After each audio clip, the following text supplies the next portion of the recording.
Hello, hello. Welcome, everybody. This is Neil with PortalToAscension. How are you all today? Just checking here to make sure that the stream is solid and going straight. Go ahead and say hi in the chat room if you're joining us now. And go ahead and leave us a comment and say hi, or even let us know where you're from, on or off planet.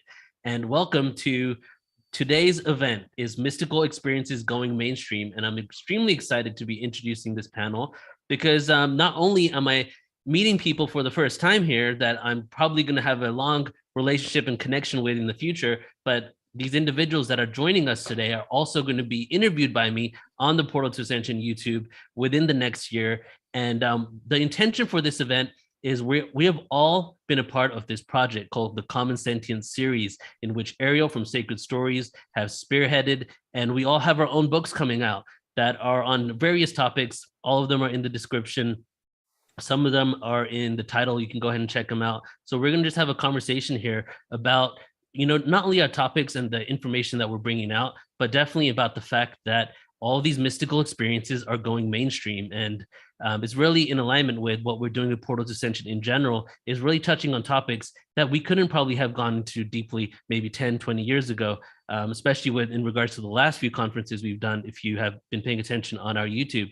So we're going to be talking about this and just putting more energy towards the fact that this is a reality. The mystical is a reality. And I'm probably going to butcher the quote, but it's something like magic is just a science that hasn't been figured out yet, that kind of vibratory reality. And now we're realizing that the mystical experience, the quantum reality, and I'll just say this really quick, we look like solid beings, but we're vibratory frequency. That in itself is mystical. We are frequency and vibration. We're not even solid, yet everything around me I can touch and I can't even put my hand through. That in itself should show us that there is something more than what we're seeing with the naked eye. And today's conversation is going to be basically touching on this from many different angles.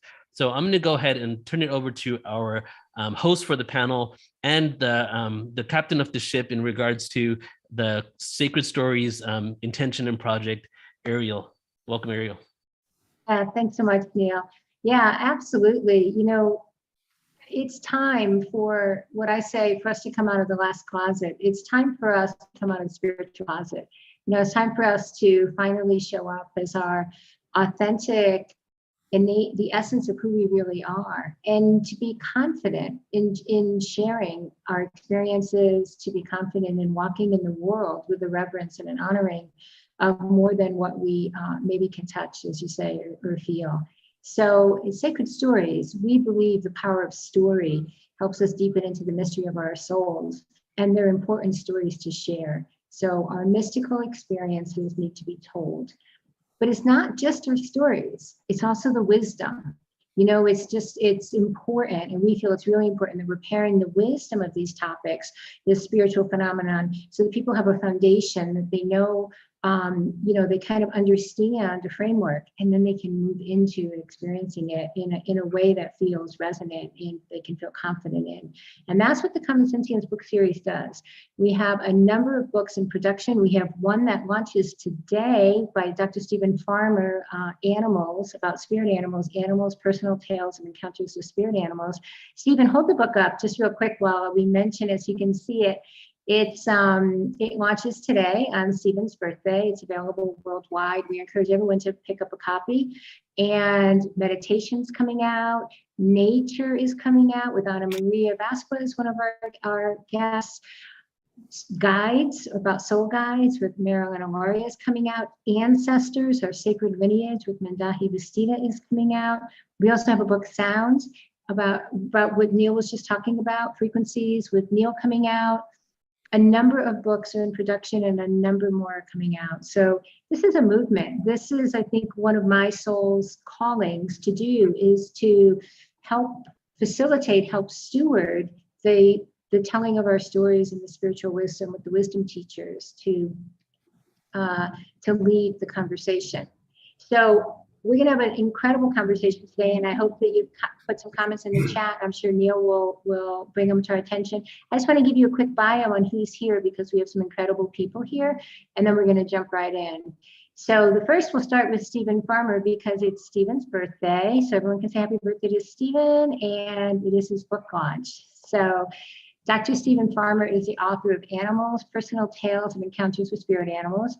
He's a best-selling author, licensed psychotherapist and somatic therapist, shamanic healer, ordained minister, sacred Jew instructor, and a former college professor. So welcome, Stephen, to the No, thank show you. today. Thank you. My pleasure, believe me, to be joining all of you.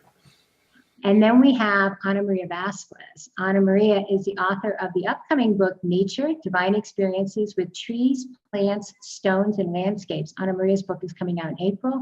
I actually have one of my personal stories in Ana Maria's books. I wasn't going to write it, and I kept getting the nudge from the stone beings. It's my story with the stone beings that will be in Ana Maria's book, because it's a story that needs to be told.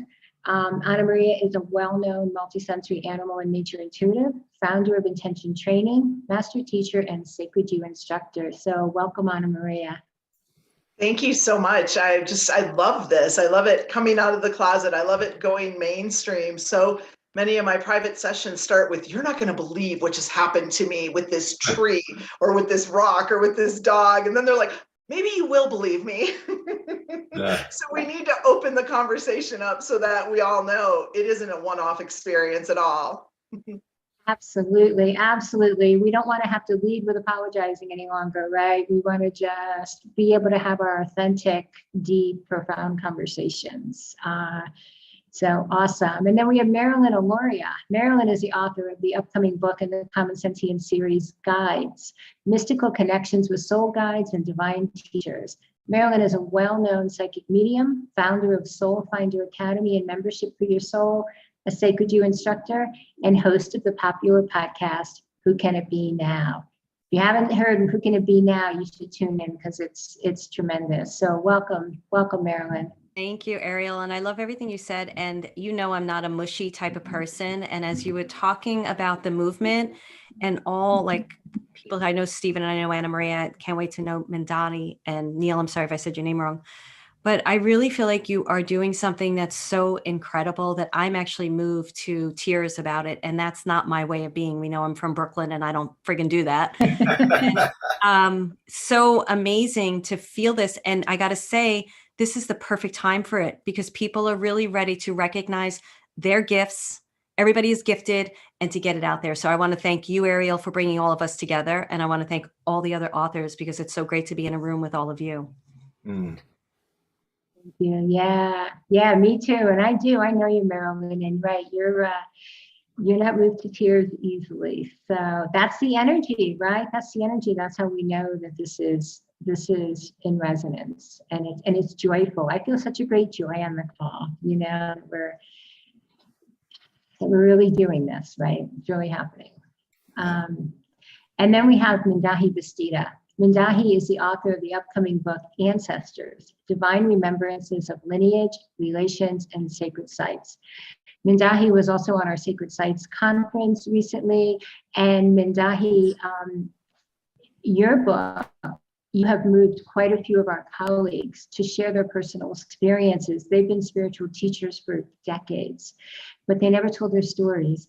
But when you stepped up and said yes to being an author in this book, they said, oh, I feel confident sharing my story now. And it's the first time some of these stories are being told by some of our esteemed colleagues. And I didn't know if you knew that, but I want you to know that's happening. Well, thank you. It's a great honor to be here together with Stephen, that we just met through these means, and also very honored to be meeting Marilyn and Ana Maria. And thank you, Neil. As you said, it's the first time we are meeting together, but this work that we are doing together is a very important work, because this is the time, and as I always say, the time is now, because this is the time to share. We call this unification process, and it's not just about the matter, but it's also the spirit, because we are in a very turbulent time, according to the prophecy of the New Dawn. we're in this time space that we have to go through a cleansing. And of course, we need to bring back the original instruction, the original principles, and also the sacred ancestral wisdom, how we relate to the sacred, to the natural, and to the cosmos. So this is a wonderful opportunity to be here together, and I feel very honored to be with such a beautiful people. Yeah, thank you, Mendahi. And let me finish by saying Mendahi is also a caretaker of the philosophy and traditions of the Atomi Toltec peoples and Atomi Toltec ritual ceremony officer. He's director of the Original Nations program of the Fountain and a UNESCO consultant on sacred sites and biocultural issues. Mendahi works tirelessly on behalf of Mother Earth and being a steward for the care of Mother Earth. And Mendahi, you just came back from COP26, and the work that you and your daughter Shia do is really so very important, and I just want to publicly acknowledge that and thank you for the deep work you do. Thank you, Ariel. It has been such a tremendous effort to be at Glasgow at COP26. And we saw that there is something happening, an openness, even from the media. It has been the first time we were heard, not just in the official Blue Zone, but in several other summits around Glasgow. So people is listening. And also the territories, the sacred territories are listening.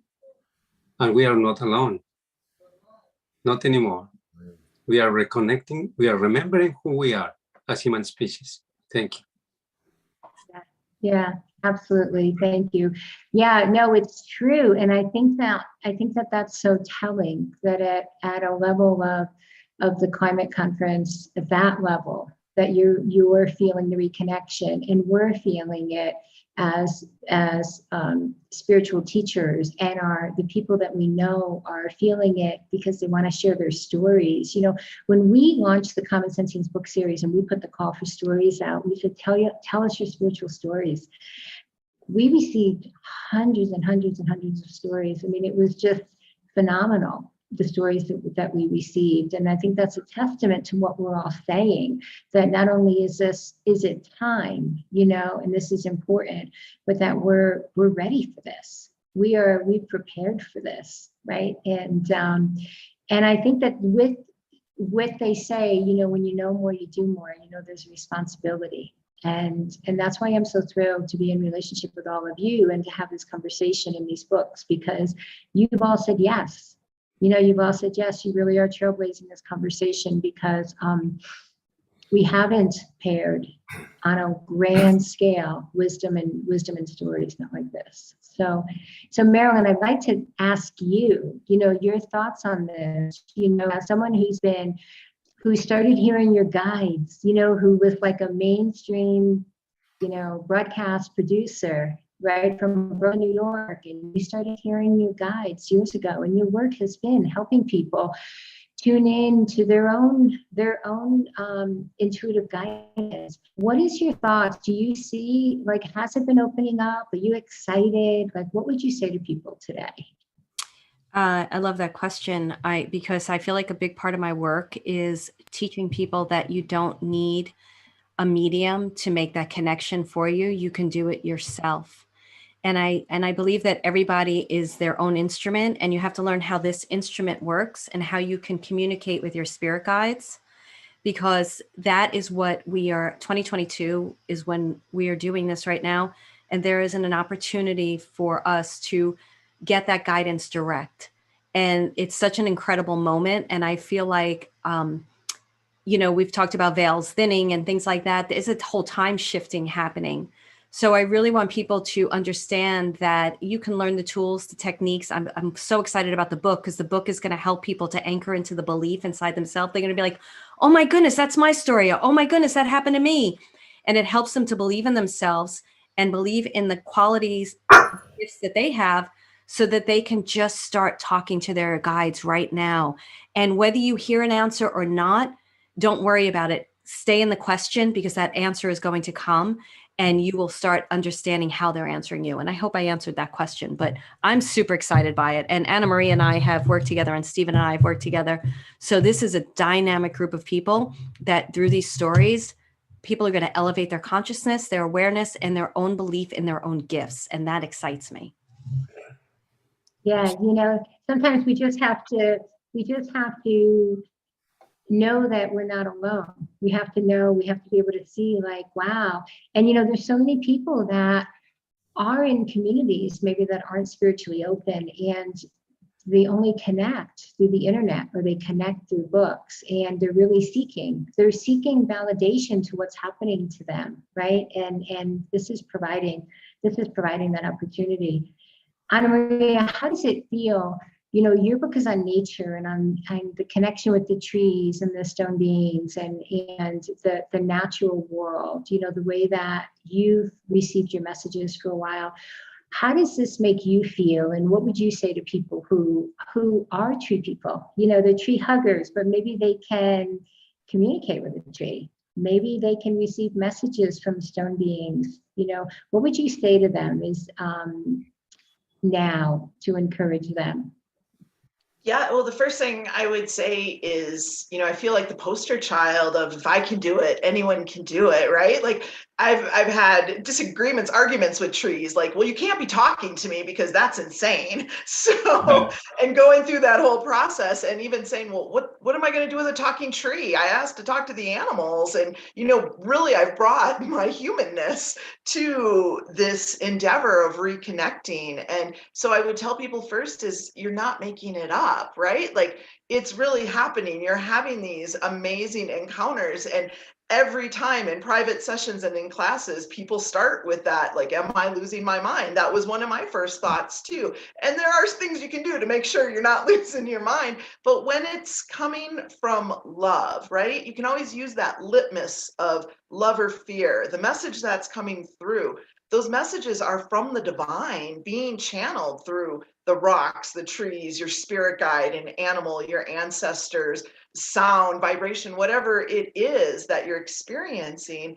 And the divine would never put you into fear. And so if your messages are coming from love, you know that's coming from that higher space, and to lean in and ask for some more, because they're waiting. All of nature is waiting and excited for us to remember as humans, because it's only in our recent history that we've forgotten. And as we've moved out of the forests, that we've forgotten this, and how close this alliance, this kinship is, and how it serves as, I'm going to steal from you, Neil, a little bit, as a portal for your ascension, because they're all invested in us as humans remembering. So again, I feel like if I can do it, anyone can do it. And it's about bringing your authentic self to the process, and a whole new world is waiting to be revealed to you.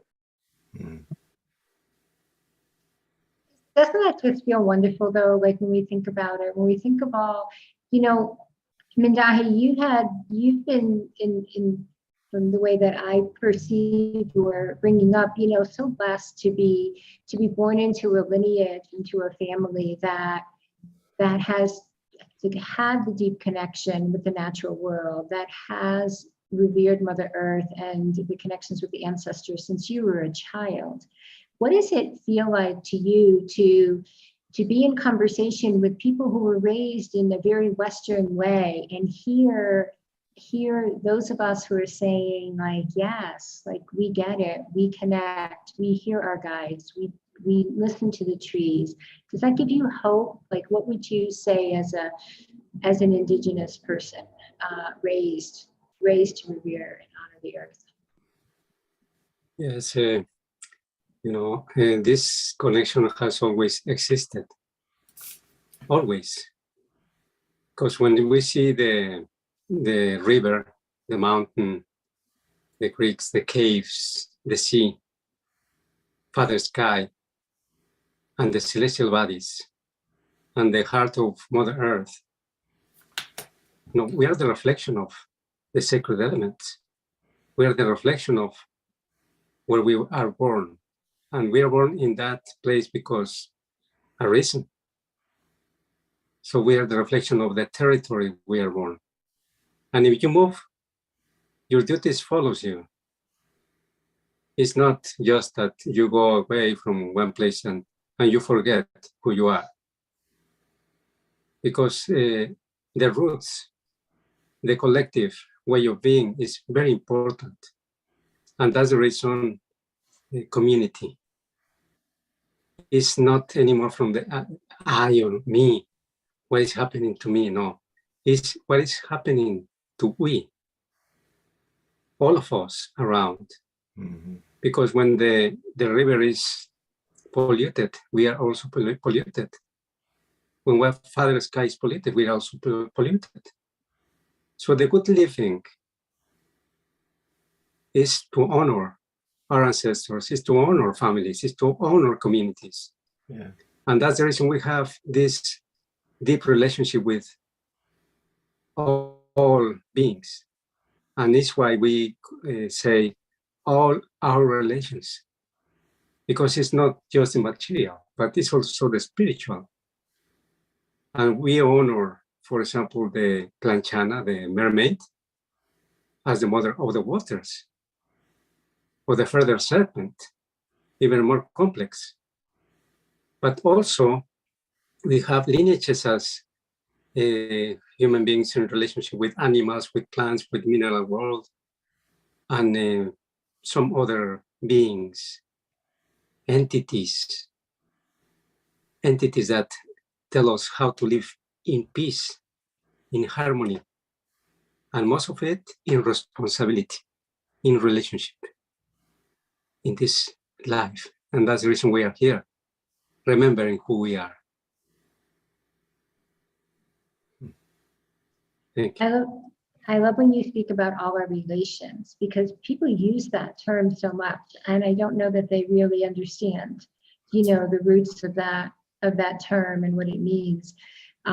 We've spoken recently, Stephen, we've spoken recently about the families and the animals being part of our families, right? That we are related to the animals, just as we're related to other humans.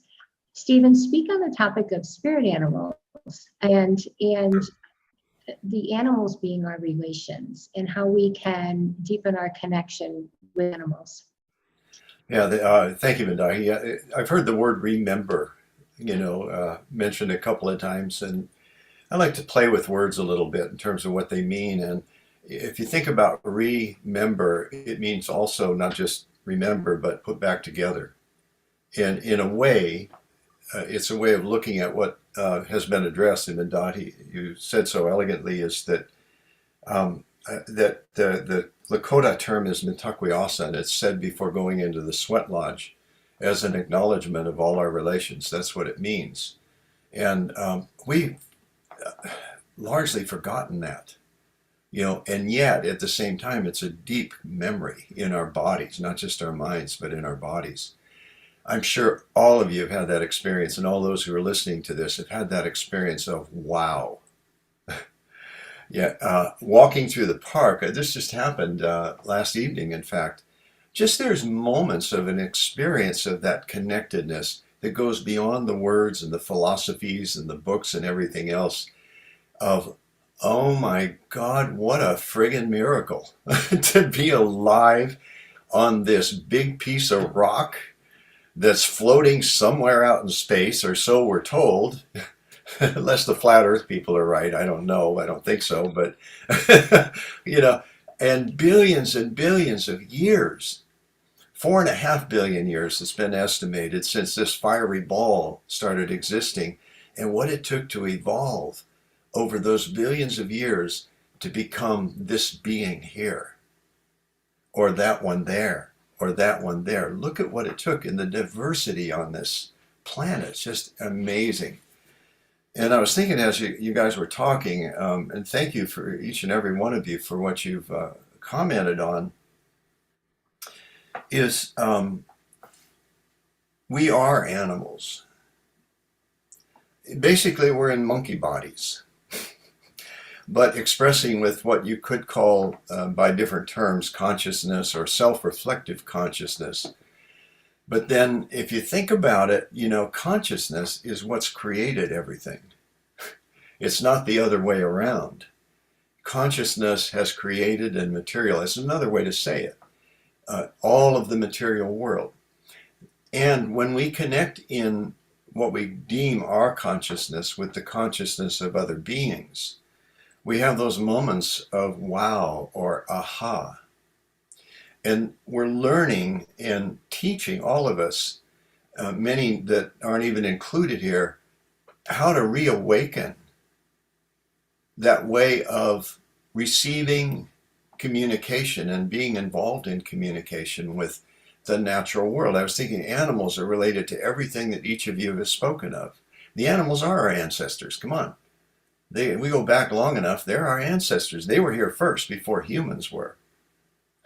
They are our guides, Marilyn. They offer us that guidance. They definitely are ancestors, and they definitely are spirits of nature when we speak of that. So spirit animals. My teaching basically is summed up in about just a few words, which is when an animal shows up in an unusual way and or repeatedly in a short space of time, pay attention. There's something going on, something pretty big going on, although it may seem, like, oh, look at the butterfly that just landed on my hand.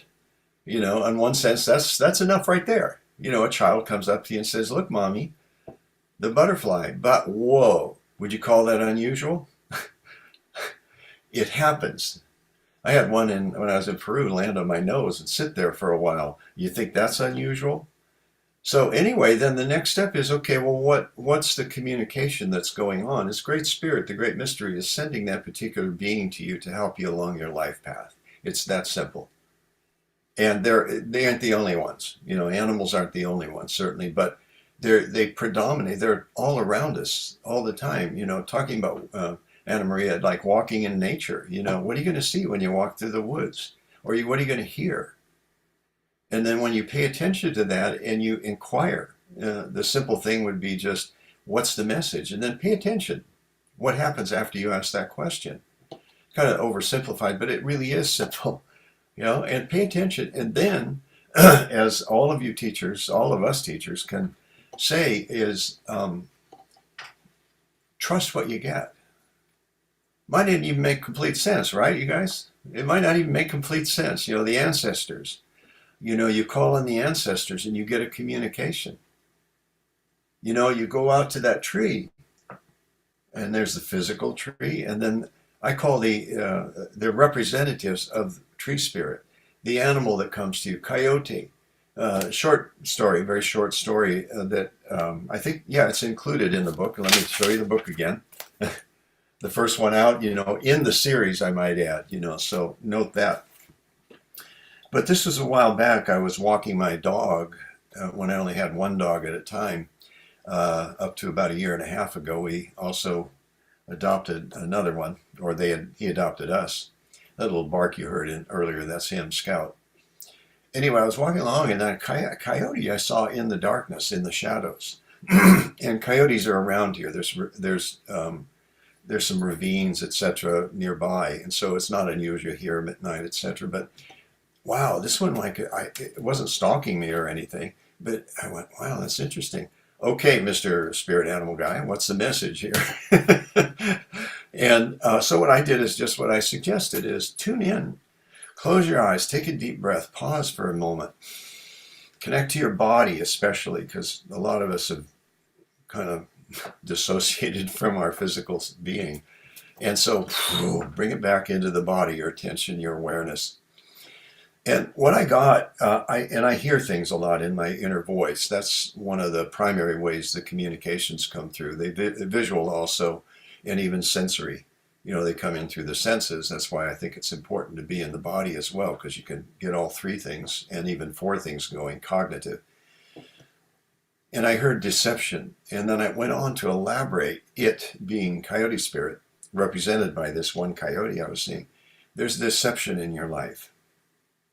Pay attention. There's somebody that's basically conning you, although he didn't use the word, or the word wasn't conning, but pay attention. There's a deceiver, and it's time to address that. So there you go. That was the message. You don't think that, I bet you can suspect that it probably worked me for a while. It did. Anyway, the end of the story, the conclusion of the story is there were 3 people I thought maybe, and then boom, again, through the mystical and the magical of the story that was given to me by Coyote Spirit, I realized who it was. And it was an individual that we'd had some transactions and business stuff and loans and money and investments and all that. This guy was my accountant.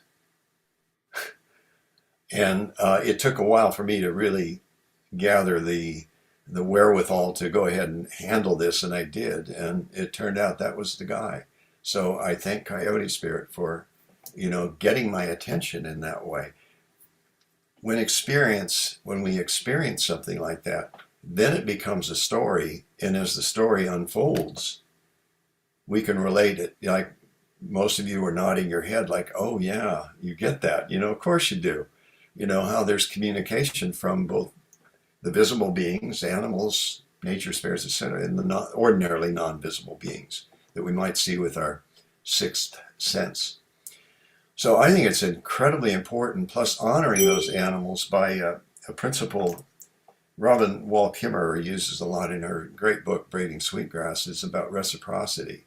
When we get these gifts, is how can we give back? When we receive messages, I'm sure any of you could address this, is what do we give back to the ancestors? What do we give back to the earth spirits, the nature spirits, the animal spirits, the guides who teach us and reach us, those who communicate in a variety of ways through sound, etc. And I think that's something to consider too, is the exchange. It's not just that we're receiving these messages, but let's give something back to the earth. Okay, the trees, they teach us so much. They teach us so much. It makes me emotional. I'm with you, Marilyn. It's like, wow, yeah. The experience of a tree waving at me in the breeze, and I'm going, well, it's a pretty tree. Oh, look at the Wednesday. And then I go, oh, okay, wait a minute. Be more flexible. For example. So that's kind of, I think it is a time of remembering. And another term would be an awakening experience. And almost needless to say, Ariel, because you're getting a lot of accolades for it, necessarily so, for bringing healers and teachers together like this, to offer this into the world. It supports a lot of people that are curious. Or what I get a lot in workshops when I actually talk with real life 3-dimensional people, and even on the online stuff, inevitably somebody asks when I start teaching this stuff, well, isn't it just our imagination? And my response immediately is, of course it is. Imagination is the bridge. All right, guys? It's the bridge that takes us into that other realm. Let's separate that from fantasy, make-believe, pretend, that sort of thing. It's imagination that's the bridge. So nourish that imagination. Be willing to be open. Be skeptical, but put it aside. Put the skepticism aside and don't believe it or disbelieve it. Just put belief and disbelief aside and experience it so you can relate to the stories, like the stories you're going to find in these books. And there's just, I got to say, I thank the people that contributed to this book. Amazing. Oh, look at that. I'm getting my fur standing up, I call it. Because as I've been reading these stories all along here, and I'm just like amazed by them, that so many people are having these experiences. And this is just a handful. You said hundreds, Ariel. This is a handful, 15, I think 15 or 16, you know better than I haven't taken count, but about 15 or more people that have contributed, more than that have contributed their stories of experiences with spirit animals, of experiences with soul guides, of experience with the ancestors, with the spirits of nature, with the sound, the vibrational qualities, with ascension. And it inspires others. And the word itself, inspired, I find very interesting. It means breathe in spirit. And so through these stories, we encourage, facilitate, inspire others to breathe in spirit and trust that there's something going on, that's bigger than any one individual person. There's something collectively going on here. And we're starting more and more to remember. And I honor each and every one of you and everyone in the Sentience series that are doing the work. My last comment would be, we're really needed on the front during this time, more than ever, more than 10 years ago, more than 20 years ago. The dramatic shifts and changes that are occurring on the earth, on this amazing planet, are reflective of the dramatic changes that are going on in human consciousness. And shall I say, thank God, or Great Spirit, or Source, or whatever you want to call that force, or like Obi-Wan Kenobi, use the Force, Luke. All right, Stephen, I love inspire is breathing in spirit, and I just want to say you touched on so much, and I want to get to a couple of stories. I was going to tell a story, but I'll see if we have time for my tree spirit story. But what's really important here is, like you said, is the inspiring others to be, to live their authentic selves. But why is this really so important? Well, I'll tell you why it's important to me. It's because it is to the point of then what do we do when we know better, when we feel more, when we feel the connection, when we show up in reciprocity with all sentient beings, when we walk in reverence on this planet, and when we honor Mother Earth and all of the beings, we choose differently, right? Hopefully we will choose differently. We will elevate not only our consciousness, but we will elevate the experience that all of us are having in this world, one that is just, and one that is safe, and one that is honoring of all beings. Like, what a world could that be? And I don't think that's far away, because I think when we can open and expand people's awareness, when they can feel more, because Great Spirit has touched them, right? Because they've connected on that level, then I think that we choose differently, we walk differently, we talk differently in this world. And truly, honestly, that is why this is so important. These stories are important. These experiences are important. And not just, like you said, Stephen, from what do we get from all of our brothers and sisters and relations and how they guide us, but then what can we do once we know more, and that's why that's the heart of all of this. And I know that's why all of you, Marilyn, Ana Maria, Mendahi, Stephen, and Neil, I know that's why you're a part of it, because you walk in the world that way, right? And we're all on the same A-team, with the trees, with the stone beings, with the ancestors. So I'd love someone to share a story, because we also walk our talk. We don't just say we have stories. We don't just say the trees can speak to you, or the guides can guide you. We've all experienced this. So I don't want to pick someone, but if anyone wants to step up and tell us one of your personal experiences, you can have the floor. Well, I've been talking, so I'm going to defer to others. So go ahead, whoever. Yeah, I think Marilyn is ready. No, I'm picking Ana Maria, because I can feel a story that she wants to share. I'm also reading the chat in the YouTube, which is so beautiful that everybody's sharing so much. And I do have things that I'd love to say, but I'm picking Ana Maria. Well, let me ask you this, Ariel. Do you want something specifically that's in the book, or do you want something above and beyond, or? I want you to share the story that wants to be told right now. One that you can tell in just a couple minutes, a story that wants to be told. Well, here, one of the authors that couldn't be here today is Trisha McCannon, and she's doing a book on the angels, actually.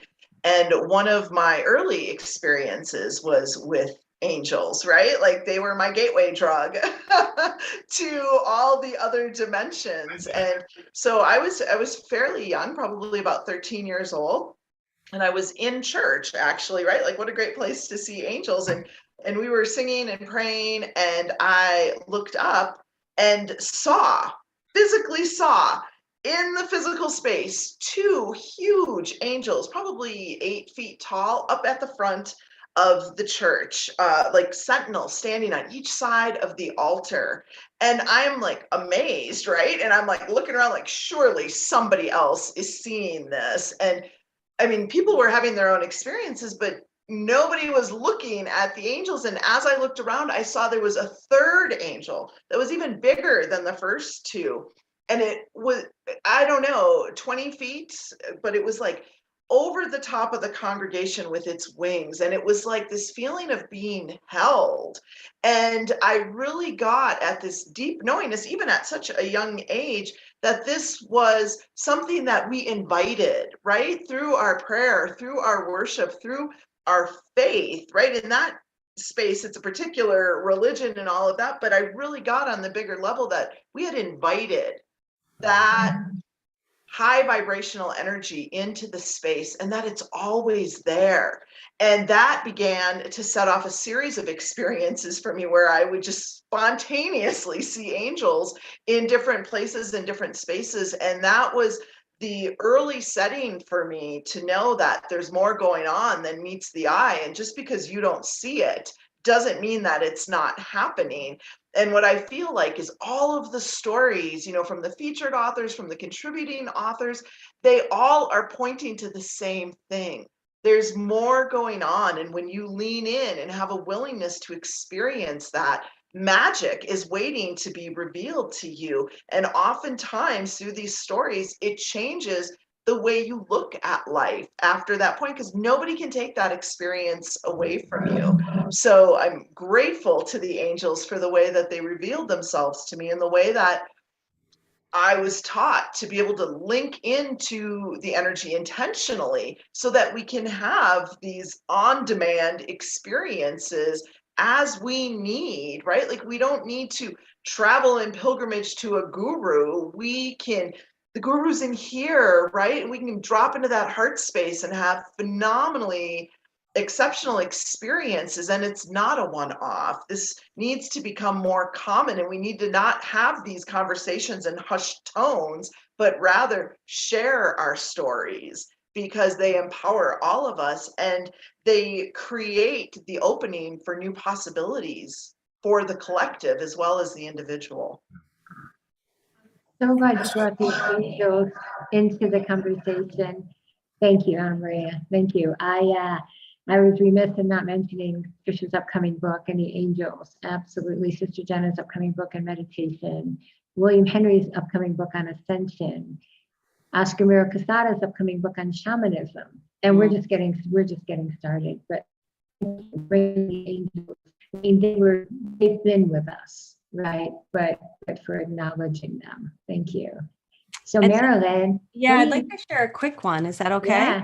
Yeah, and then share whatever you'd like. You had said you were looking at the chat and there were some things you wanted to share. So well, what I'm loving about the chat, and a lot of it was what Stephen shared and everybody is sharing here. And this one woman, Margaret, she's talking about the trust technique. And that's what I want to share real quickly with all of you, because Stephen talked about imagination and about trusting it and putting the skepticism aside. I was a very skeptical medium when I started. And, but there was something bigger than me driving it all. And I just leaned into it because I needed it. You know, that moment where you hit rock bottom, you have to, it's like you come home to your soul and you just lean into it and you trust it, and you can be skeptical too, but you allow yourself to go on the journey. And that's what everybody's talking about. So I find that our guides, I'm gonna share a really quick story, is about believing in yourself, allowing your imagination to allow, because that's where the conversation happens. A lot of mediums out there teach, no, don't do your imagination. Friggin' jump in your imagination, have the best time ever. And when you do this, you start discovering your own gifts. And that's what all of us are big believers in, discovering your own gifts. Stephen explained the communication great. So I'm going to tell you a really quick story. I was doing readings, still a little bit of a skeptical medium. A guy came to see me and his father came into the room.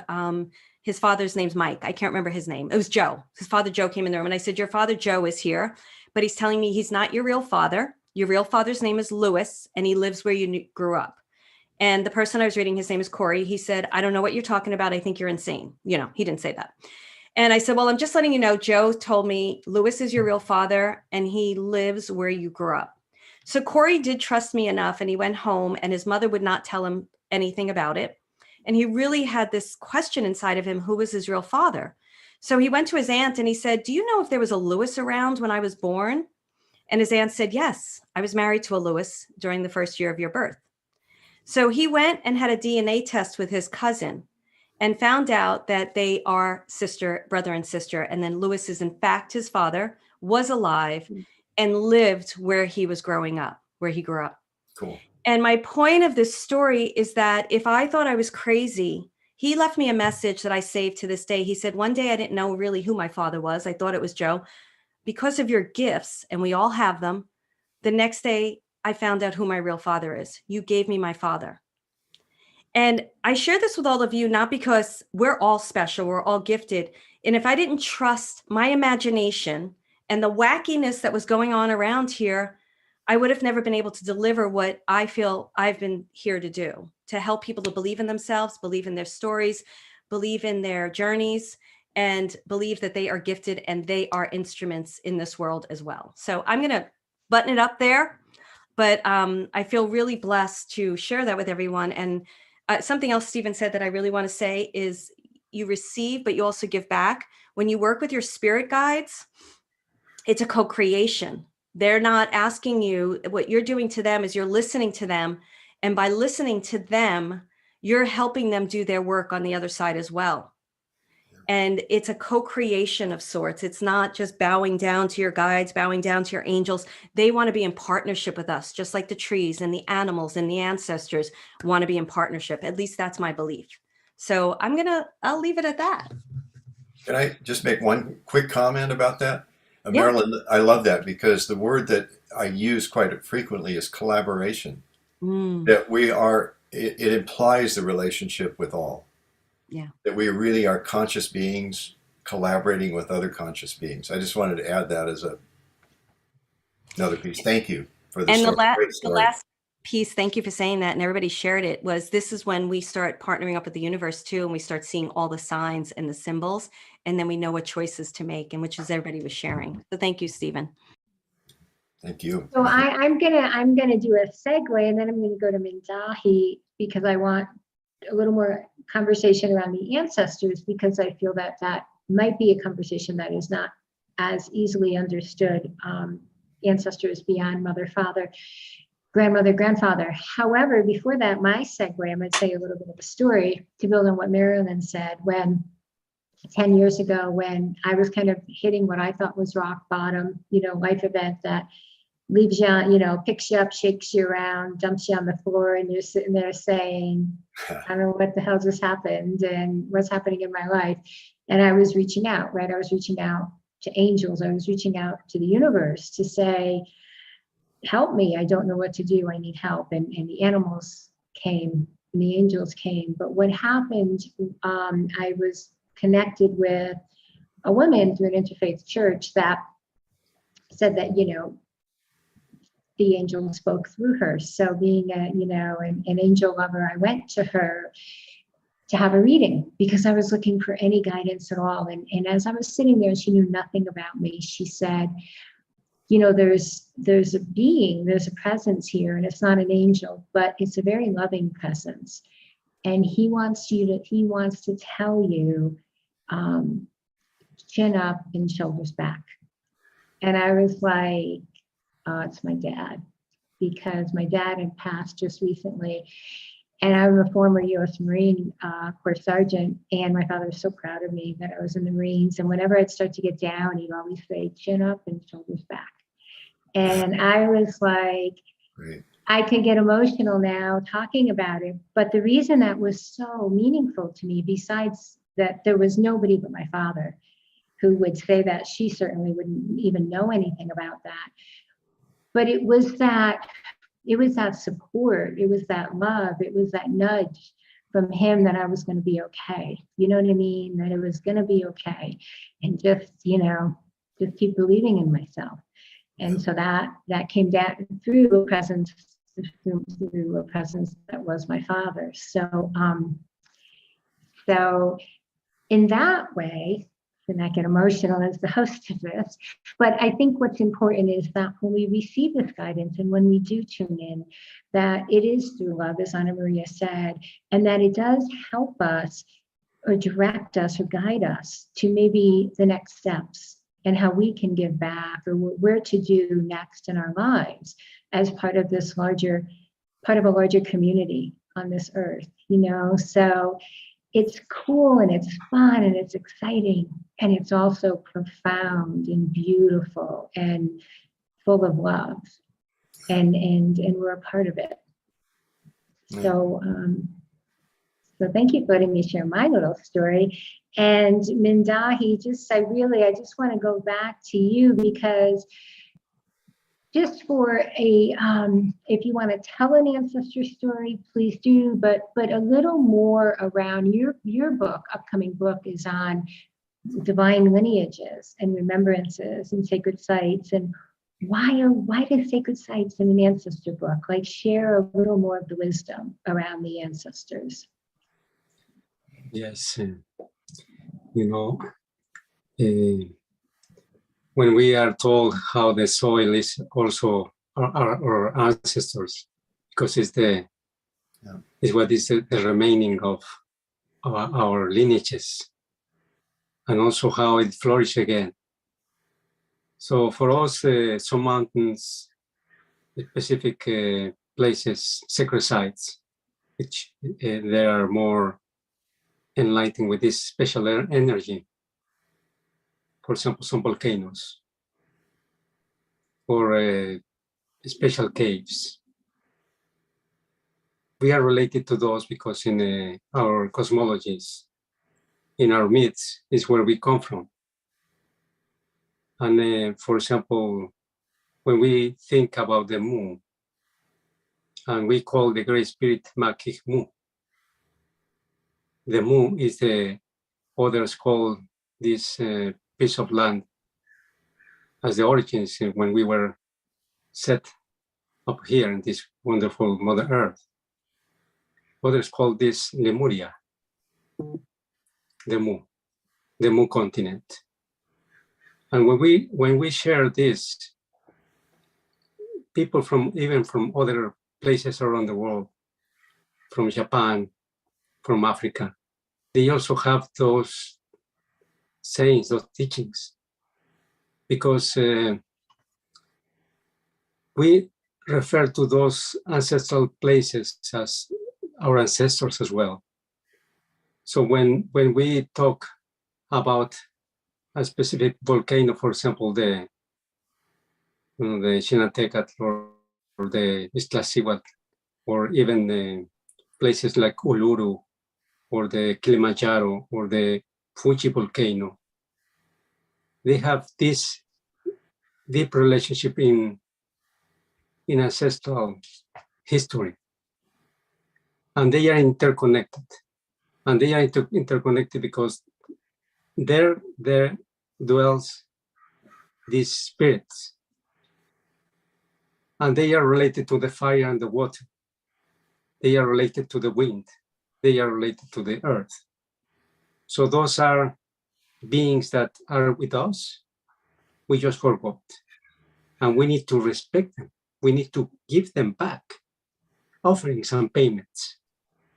And that's the reason we have in some places, like in Mexico or in Peru, the Day of the Dead, or the Days of the Dead.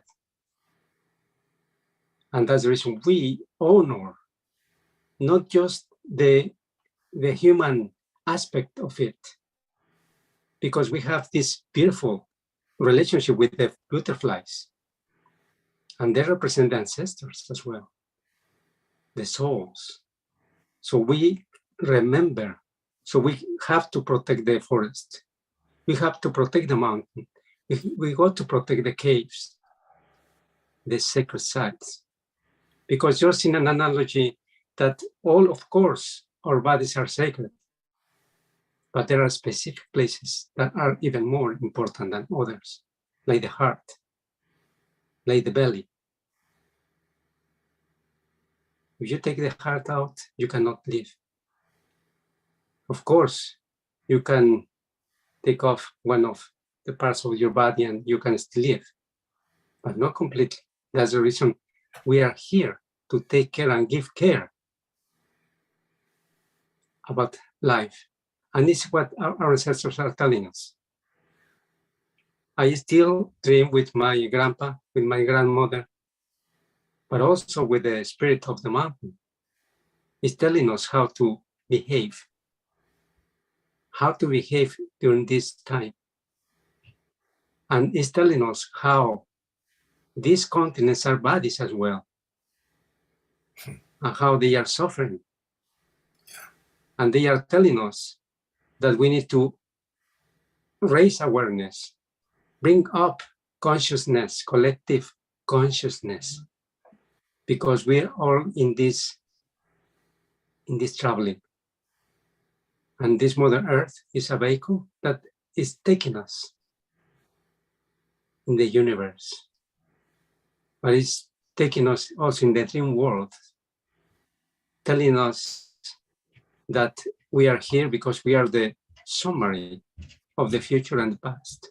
We are the summary as well of our ancestors.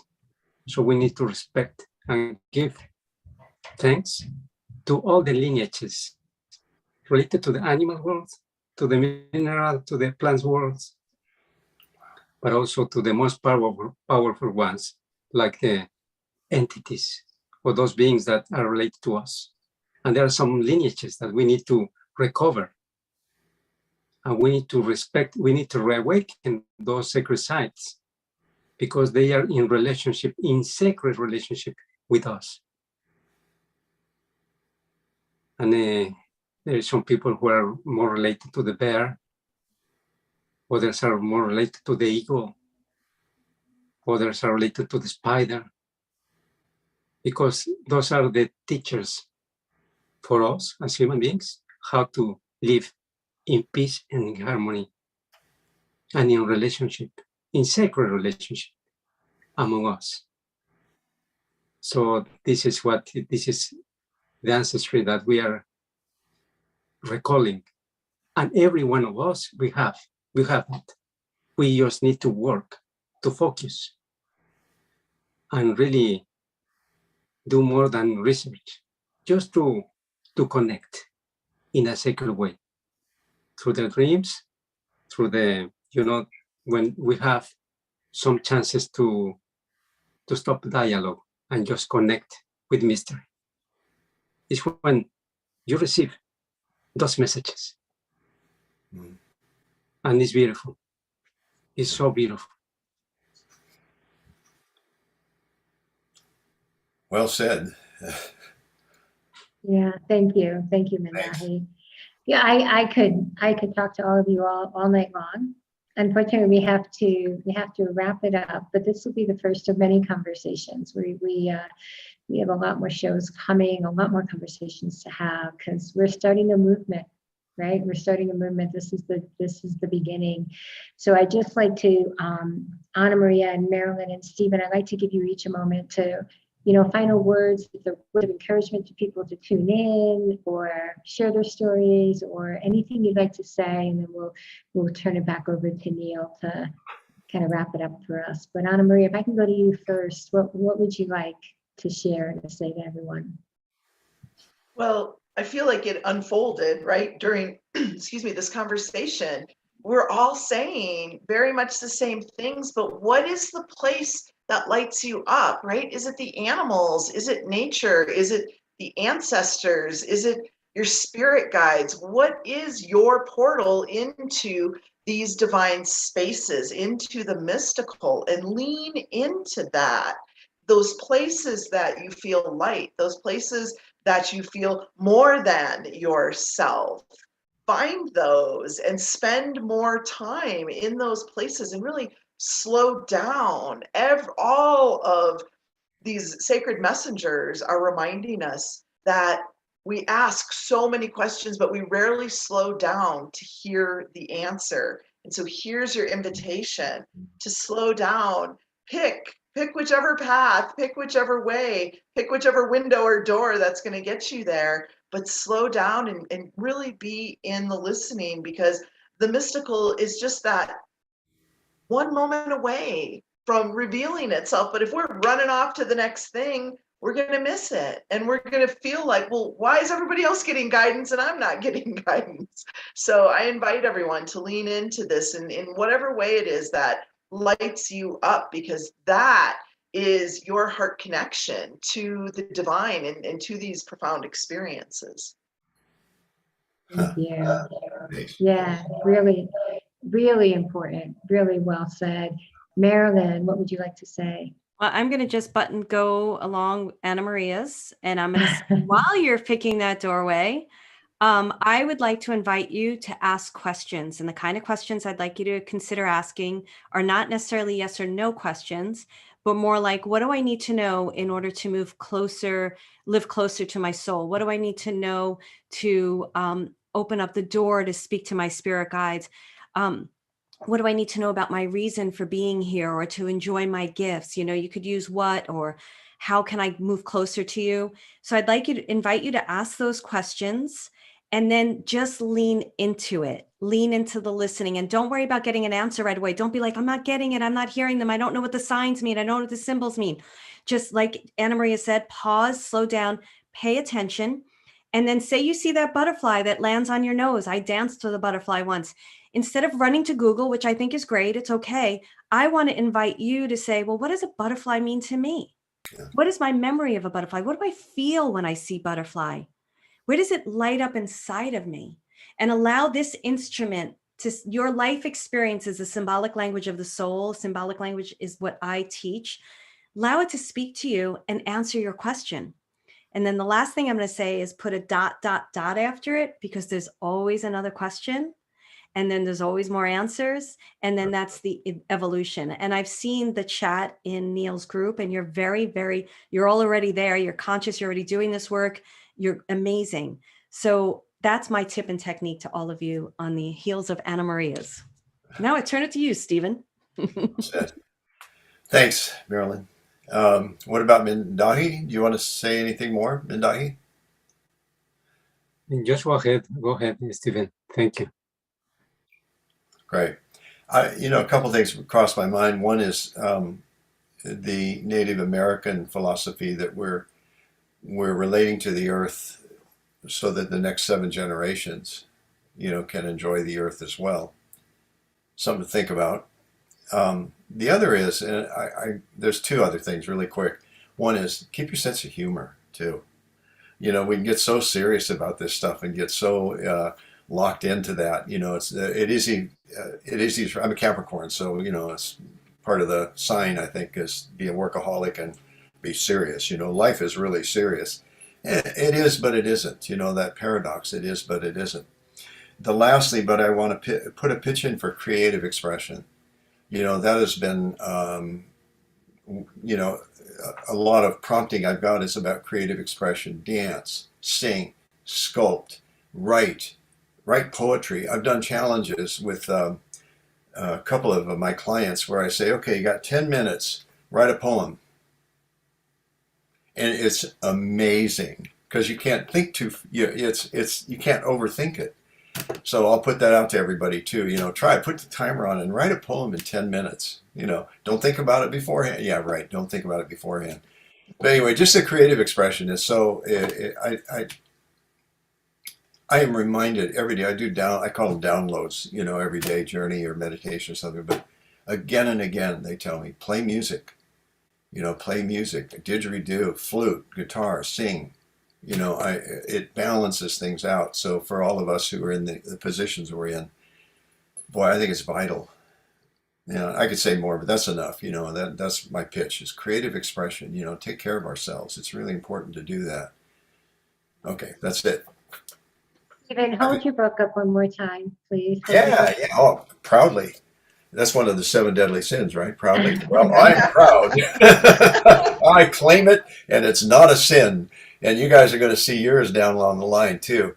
Again, it's just really well done. Again, I commend you, Ariel, for what you've done and put together. I'm sure been exhaustive, working this in this way, and then now we're putting it out there, to the large community, and it's wonderful. So, and again, I cannot say I like what everybody has had to say, and I think it's very complimentary in terms of what we've each had to offer. So thank you all.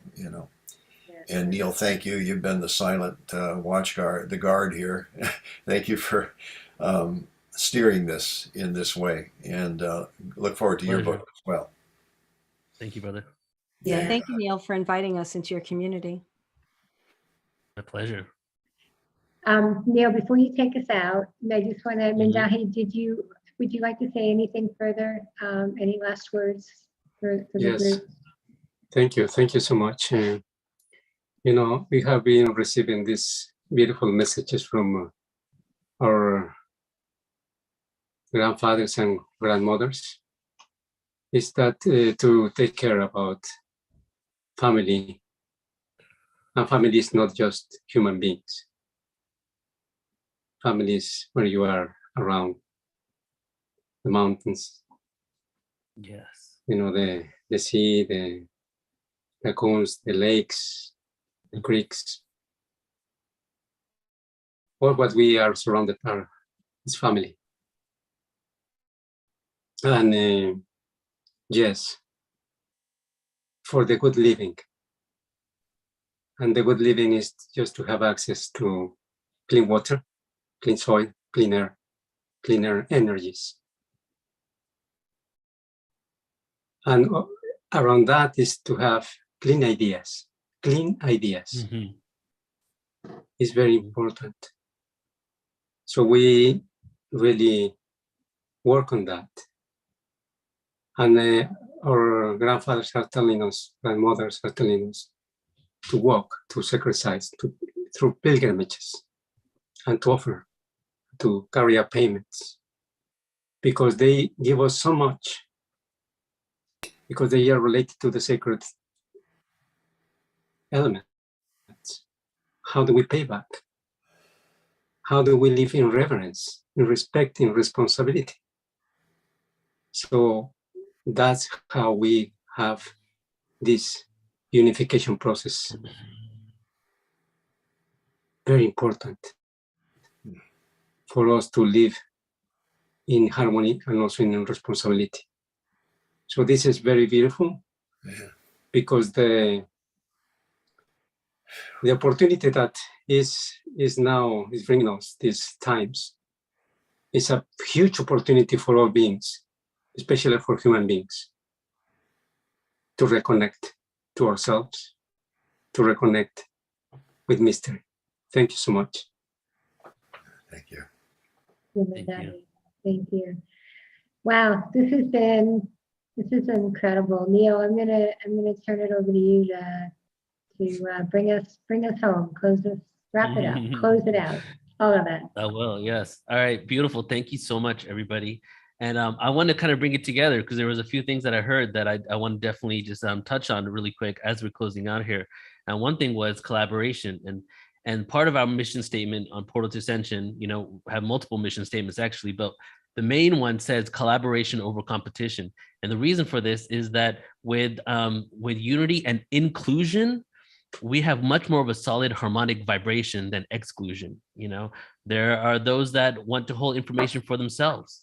But as we come together as one and we share information, share awareness, connect as a human family, like Mindahi is saying, not just a human family, but the earth family, because earth is a sentient being that's alive as well, as Ana Maria will definitely agree with, that we need to come together and collaborate. And that is what Portal to Ascension really is. It's been a platform that's been around for quite some time now and had the opportunity to work with thousands of individuals and many different organizations, including Sacred Stories. I'll give a little history on our connection.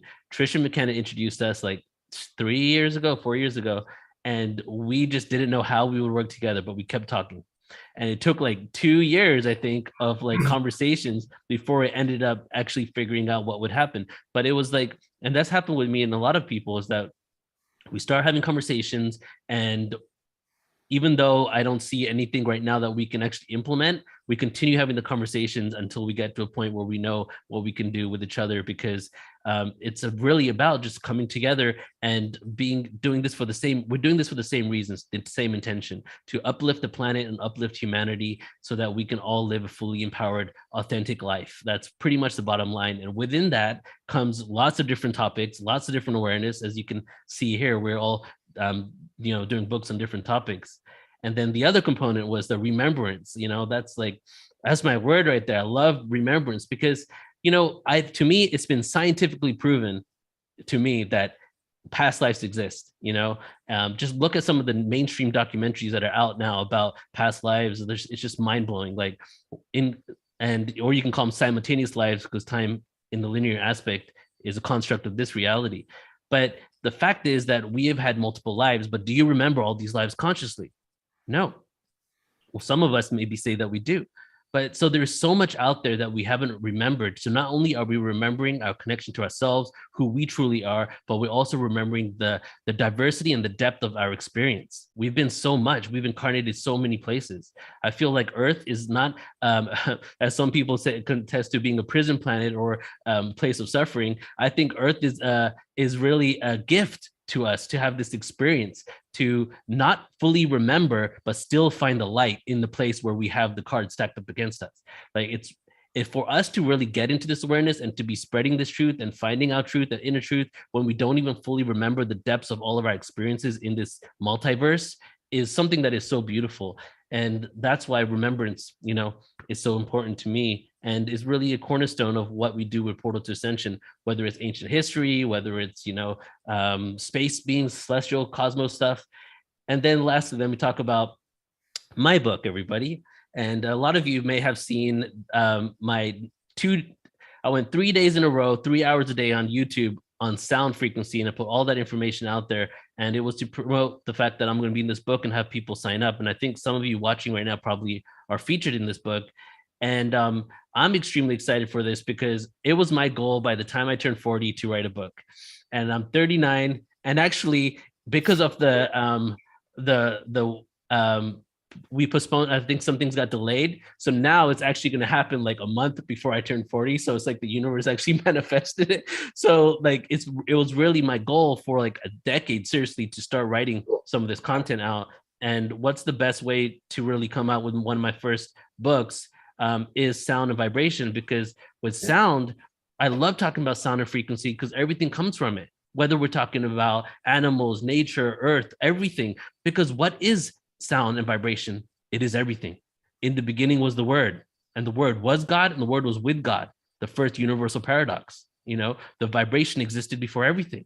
So my book is going to be talking about the ancient structures in sound, quantum reality, the science of sound, and then we're going to have a lot of people with the tangible experiences that they have had through different sound experiences, from being in a pyramid at an ancient site to being at a sound healing event. So that's something to look forward to as well.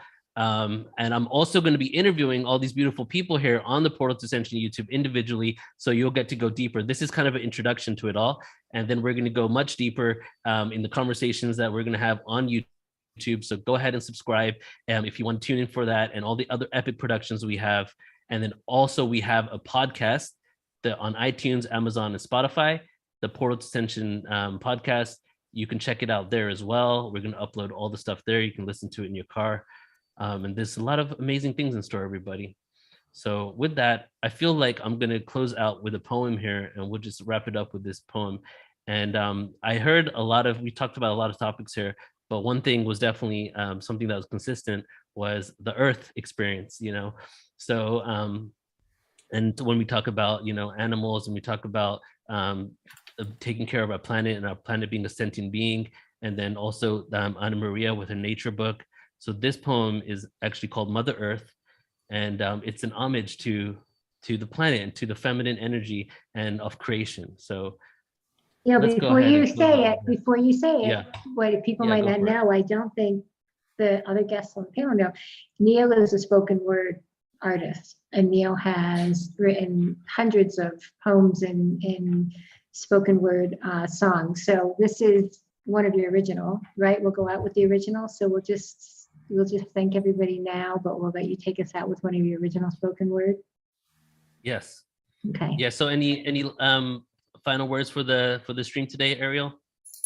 I just want to say thank you to everybody. I just thank you, Marilyn, Ana Maria, Mindahi, Stephen, Neil. Thank you for everyone who's listening, and stay tuned and join the movement, because we are coming out of the closet, of the last closet, right? And we're taking the mystical mainstream collectively. And let everybody know the website again, where they can find out more. Yeah, sacredstories.com is our site, sacredstories.com, and you'll see all kinds of information on Common Sentience, and Stephen's book, Animals, Personal Encounters with Spirit Animals, Personal Tales of Encounters with Spirit Animals, launches today. It's out.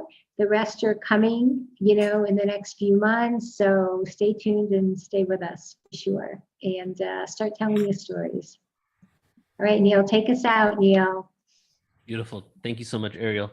All right, everybody. So this one is called Mother Earth.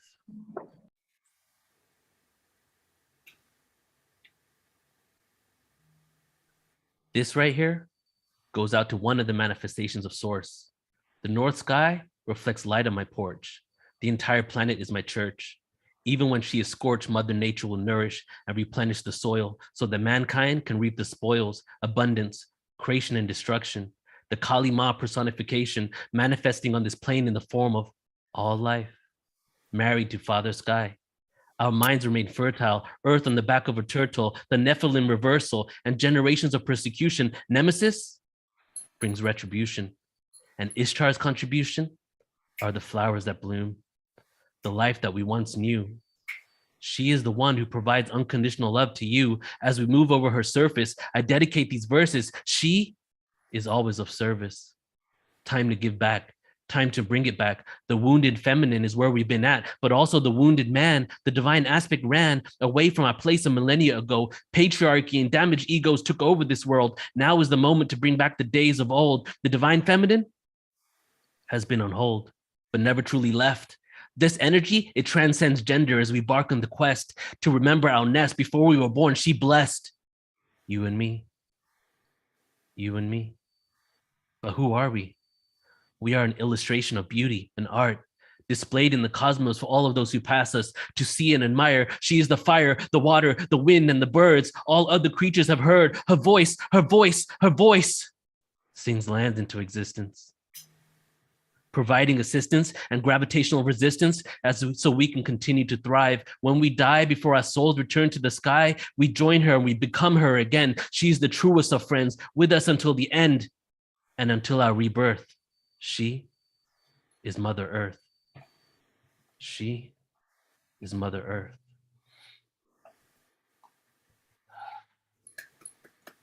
Thank you, everybody. That's amazing. Thank you, Neil. Yeah. Wow. Amazing. Powerful. Thank you so much, everybody. Thank you, everybody, for tuning in. Love you all so much. See you guys on the next stream. Take care, everybody. Good night.